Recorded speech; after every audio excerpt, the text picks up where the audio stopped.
में किस बात का अंतर है? क्या अंतर है? जो काम वो करता है वो आप काम कर रहे हैं। और फिर आप कहते हैं मैं मनुष्य हूं, या मैं प्राणी हूं, या मैं चेतन हूं, तो जरूर पशु में आप में कुछ अंतर होना चाहिए, तभी आप मनुष्य कहला सकेंगे। और ये अंतर है बुद्धि का। पशु में बुद्धि नहीं है। पशु इस बात का चिंतन नहीं कर सकता ये अच्छा है या बुरा है। मनुष्य इस बात का चिंतन कर सकता है यह चीज अच्छी है या बुरी है, यह गलत है या सही है, इसका निर्णय कर सकता है। और मनुष्य में भी दो प्रकार के मनुष्य होते हैं। एक मनुष्य होता है बुद्धिवादी, जो हर बात में बुद्धि को बीच में डालता ही रहता है। ये ऐसा कैसे हो सकता है? आप बोलने से क्या हो जाएगा? भगवान को पूजने से क्या हो जाएगा? गणपति की पत्थर की मूर्ति से क्या हो जाएगा? और मैं ये पूछ रहा हूँ कि माँ बाप को गालियां देने से भी क्या बिगड़ जाएगा? उनको थप्पड़ मार देने से भी क्या बिगड़ जाएगा? घर से तो नहीं निकालेंगे। मगर हमारे जीवन में एक आस्था होनी चाहिए, हमारे जीवन में एक ईश्वर के प्रति सम्मान होना चाहिए, अपने माता पिता के प्रति एक सम्मान होना चाहिए, एक रेस्पेक्ट होना चाहिए। हमारे जीवन में एक गुरु का स्थान होना चाहिए। वो आपके जीवन में ये बता सकता है कि जीवन का उद्देश्य और मकसद क्या है। जीवन में फॉरवर्ड होने से और एडवांस, जीवन में एडवांस आवश्यक है। जीवन में आगे बढ़े, जिस प्रकार का भी परिवेश और वस्त्र हो हम धारण करें, उसमें कोई दोष नहीं है। जिस प्रकार का भी भोजन मिले हम भोजन करें, इसमें भी कोई दोष नहीं है। मगर इस बात का आवश्यक जीवन में जरूरी है कि हमारे जीवन का उद्देश्य और मकसद क्या है। आखिर क्या मकसद है? क्यों हम जीवन में उस पशु जीवन से हम आगे कैसे बढ़ सकते हैं? अमेरिका में आइंस्टीन एक बहुत बड़ा वैज्ञानिक हुआ है, आपने नाम सुना होगा। और आइंस्टीन ने सबसे पहले अणु की खोज की। तो उसने कहा कि अणु के माध्यम से बहुत बड़ा प्रलय पैदा किया जा सकता है, प्रलय लाया जा सकता है। और आइंस्टीन की थ्योरी के आधार पर ही अणु बम का निर्माण हुआ। जब 1939 में वर्ल्ड वार हुआ, सेकेंड वर्ल्ड वार, तो हिरोशिमा और नागासाकी पर उस अणु बम को गिरा करके पूरे दोनों शहरों को बर्बाद कर दिया, समाप्त कर दिया। या इंग्लैंड में पर्ल हार्बर पर आक्रमण करके और पूरे इंग्लैंड के, उस चर्चिल के समय में इंग्लैंड को बहुत तहस नहस कर दिया। उस आइंस्टीन ने, जो अत्यंत ही बुद्धिजीवी और साइंटिस्ट था, उसने किताब लिखी है, आइंस्टीन पेपर्स, पब्लिश हुई किताब। और उस आइंस्टीन पेपर्स में अगर आप पढ़ें तो उसने लिखा है कि मैंने जीवन में जो कुछ भी वैज्ञानिक उपलब्धियां प्राप्त की, जो कुछ मैंने वैज्ञानिक उन्नति प्राप्त की, वह एक प्रकार से देखा जाए तो व्यर्थ थी। क्योंकि जो कुछ प्राप्त किया बुद्धि के माध्यम से, वह अपने आप में पतन की ओर ही ले जाता है, मनुष्य को समाप्त करने की ओर ले जाता है, मनुष्य की बुद्धि, विवेक, चिंतन और चतुराई को समाप्त करने की ओर ले जाता है। और फिर वो लिखता है कि यदि मुझे कभी जीवन में समय मिले या मुझे प्रभु 2-4 साल और दें, वो अपनी लास्ट उम्र में उसने ये किताब लिखी थी। किताब आधी रह गई और उसकी डेथ हो गई थी। अगर मुझे 1-2 साल मिले तो मेरे जीवन की इच्छा अवश्य है कि मैं भारतवर्ष जाऊं। आप उस पुस्तक को पढ़ें और भारतवर्ष में किसी सन्यासी के साथ रहूं, मैं उन जीवन के रहस्यों को समझूं, मैं इस बात को एहसास कर सकूं कि जीवन में शांति क्या है, जीवन में पवित्रता क्या है, जीवन में आनंद क्या है, किस प्रकार से हम प्रभु के चरणों में लीन हो सकते हैं और उसके माध्यम से जीवन में किस प्रकार की प्रगति कर सकते हैं। अगर वो इतना बड़ा वैज्ञानिक, साइंटिस्ट इस बात का चिंतन करता है कि यह वैज्ञानिक उन्नति जीवन में आनंद नहीं दे सकती, यह वैज्ञानिक उन्नति व्यक्ति को बहुत दौड़ाती है, बहुत ज्यादा से ज्यादा भाग दौड़ करवाती है, फास्ट लाइफ को दे सकती है, मगर उस फास्ट लाइफ में रुक करके सोचने का हमारे पास समय नहीं है। हम सुबह उठते हैं और सुबह उठ करके रात को 11 बजे तक बिल्कुल दौड़ते रहते हैं। एक क्षण भी हमारे पास रुक करके सोचने का समय नहीं है कि मैं कहाँ दौड़ रहा हूँ, क्यों दौड़ रहा हूँ, उसके पीछे मकसद क्या है, मेरे दौड़ने के पीछे लक्ष्य क्या है।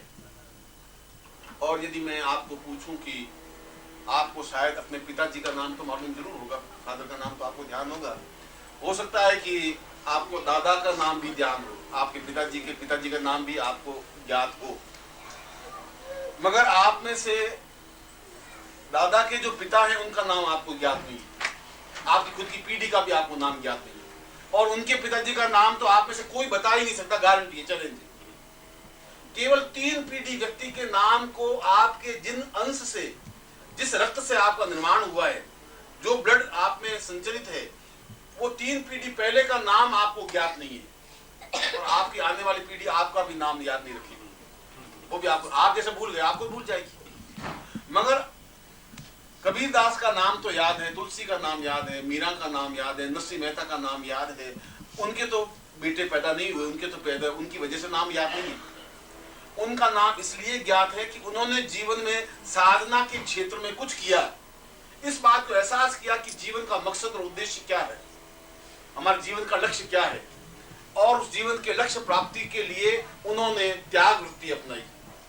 मीरा ने अपने गुरु को चिंतन दिया, नरसिंह मेहता ने गुरु का पूजन करके इस बात को ज्ञान प्राप्त किया कि मैं जीवन में भगवान कृष्ण के दर्शन कैसे कर सकता हूं।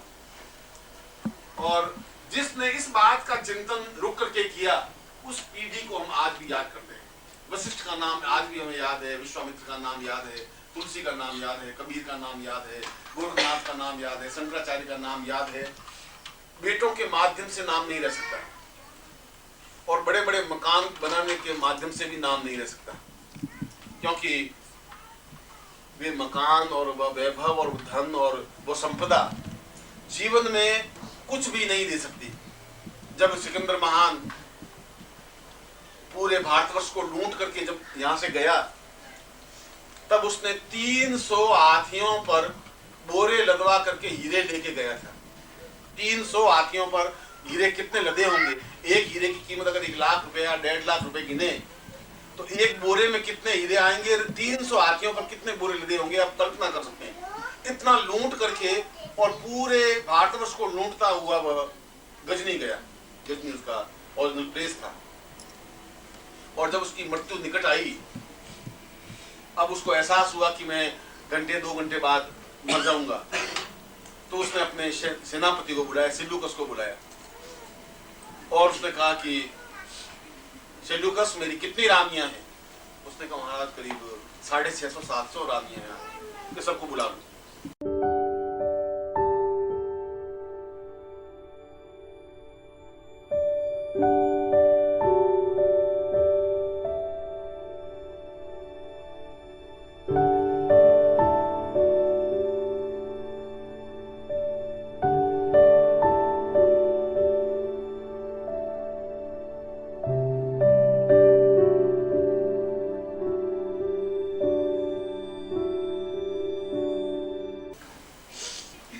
रानियां उसके चारों तरफ खड़ी हो गई। बेटे पोते कितने हैं? उसने कहा करीब 2300-2400 कुल मिलाकर के बेटे पोते, उनको भी खड़ा कर दिया। फिर उसने कहा सेल्यूकस, मैंने जीवन में जितना कमाया है, जितना लूट करके लाया हूँ, जितना अर्निंग किया है, झूठ छल कपट जो कुछ भी करके पूरे भारतवर्ष को, दूसरे देशों को लूट के लाया है, उसका यहाँ ढेर लगा दो। क्या बात क्या कह रहे हैं, ऐसा क्यों बोल रहे हैं? उसने कहा मैं राजा हूँ और मैं जो कह रहा हूँ वो तुम्हें करना है। उसके सामने हीरों का ढेर लगा दिया, पन्नों का ढेर लगा दिया, माणिक का ढेर लगा दिया, सोने के सिक्कों का ढेर लगा दिया। उसकी जीवनी काल में लिखा है कि उसके ढेर इतने ऊंचे थे कि यदि आंख ऊंची उठा करके देखें तो नीचे पगड़ी गिर जाती थी, इतनी ऊंचाई पर ढेर थे, हीरों के, माणिक के, मोती के, मूंगों के, सोने के सिक्कों के, चांदी के। फिर सिकंदर ने सेल्यूकस को कहा कि सेल्यूकस, ये सब कुछ मेरा ही है। आपका ही है महाराज, आपने जिंदगी में, आप सिकंदर महान है, महान किसी के लिए नहीं लगा, केवल आपके लिए ही लगा है, और ये सब कुछ आपका है। और सेल्यूकस, ये रानियां किसकी हैं? ये भी आपकी है। ये धन, ये संपदा, ये भी मेरी है। उसने कहा सब आपकी है। तो सेल्यूकस, मैं तो घंटे, आधे घंटे, 2 घंटे बाद मेरी मृत्यु हो जाएगी, मगर तुम्हें एक काम करना पड़ेगा। उसने कहा फरमाइए क्या काम करना है, क्या कहना है? उसने कहा कि जब मरता है तो सीढ़ी बना करके, बांस की 2 खपचियां खड़ी करके, ऐसे डंडे लगा करके, और उसके ऊपर घास बिछा करके फिर मुर्दे को लिटा देते हैं, और लिटा करके और कफन ऊपर को बांध देते हैं, और कफन बांध करके मूंज से उसको बांध करके शमशान में ले जाते हैं। भारतवर्ष में तो ऐसे ले जाते हैं, यहाँ पर तो इलेक्ट्रिसिटी के अंदर जला देते होंगे, कैसे करते हैं, मगर मृतक को ऐसे ले जाते। उसने कहा कि ऐसे तुम जब ले जाओ तब एक बात मेरी आज्ञा का ध्यान रखना कि मेरे हाथ दोनों नीचे लटके हुए होने चाहिए, कफन के साथ उसको लपेटना मत। ऐसा कैसे होता है? ऐसा नहीं हो सकता। आज तक जब आप, अभी तो मरेंगे ही नहीं, हम मुंह से ऐसा बोल ही नहीं सकते, और यदि मृतक मर भी गए तो कफन में पूरे हाथ पांव लपेट करके, पूरे शरीर को लपेट करके शमशान में ले जाते हैं और चिता सजा करके अग्नि में समर्पित कर देते हैं। मगर आप तो गलत बात कर रहे हैं, हाथ नीचे क्यों लटकाएं, क्या जरूरत है? उसने कहा जरूरत इसलिए है कि पूरी दुनिया यह देख ले कि सिकंदर महान भी खाली हाथ जा रहा है, वो देख ले बस, तो इसलिए हाथ मेरे दोनों देख ले। और सिकंदर महान भी अगर खाली हाथ चला गया तो आपके साथ ये साड़ियां और आपके साथ ये धन और ये $2 लाख और ये मकान नहीं जा सकता, उसके हाथ भी नहीं गए, तो आपके साथ भी नहीं जा सकता। मगर आपके साथ जा सकता है आपकी साधना, आपके साथ जा सकती है आपका चिंतन, आपके साथ जा सकता है आपका विवेक, आपका ज्ञान। और जो हमारी भारतीय संस्कृति है, चाहे हम इंग्लैंड में हो, चाहे अमेरिका में हो, चाहे फ्रांस में हो, और चाहे कहीं पर भी हो, मगर हमारी जड़ें भारतवर्ष की हैं। आप कहीं भी रहें तो ये तो कहेंगे कि हम भारतीय हैं, इस बात को आप झुठला नहीं सकते।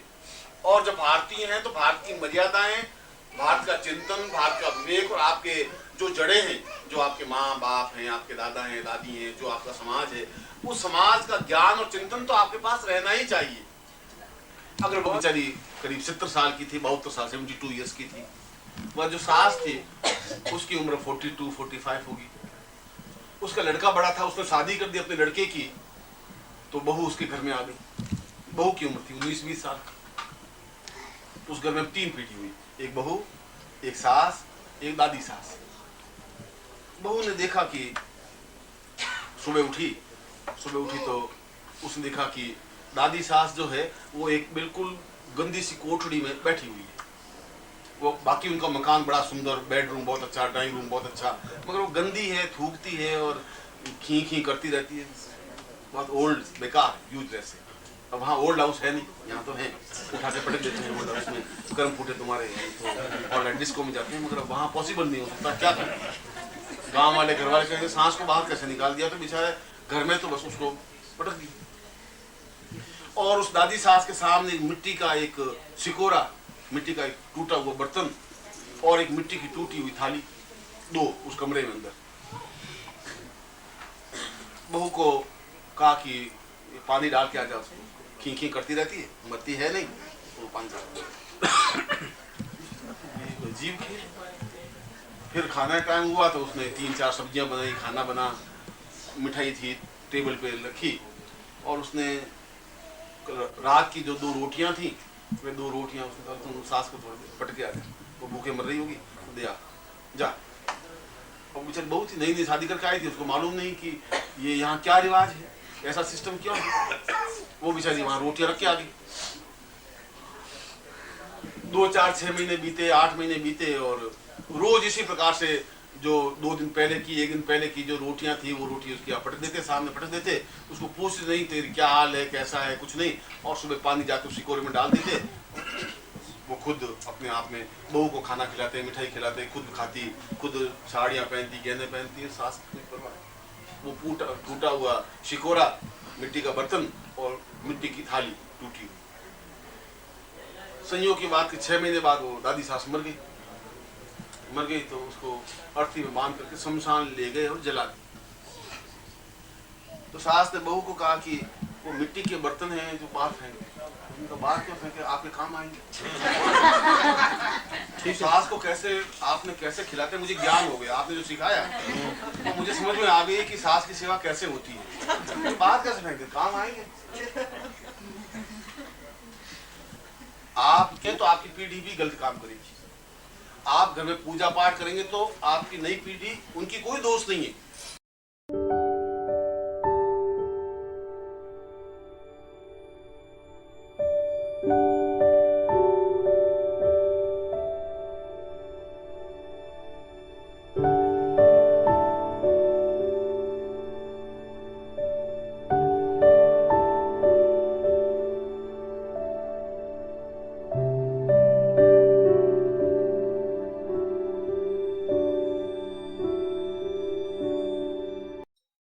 ओम परम तत्वाय नारायणाय गुरुभ्यो नमः। ओम ह्रीं मम प्राण देह रोम प्रतिरोम चैतन्य जागृय ह्रीं ओम नमः। ओम भूर्भुवः स्वः तत्सवितुर्वरेण्यं भर्गो देवस्य धीमहि धियो यो नः प्रचोदयात्।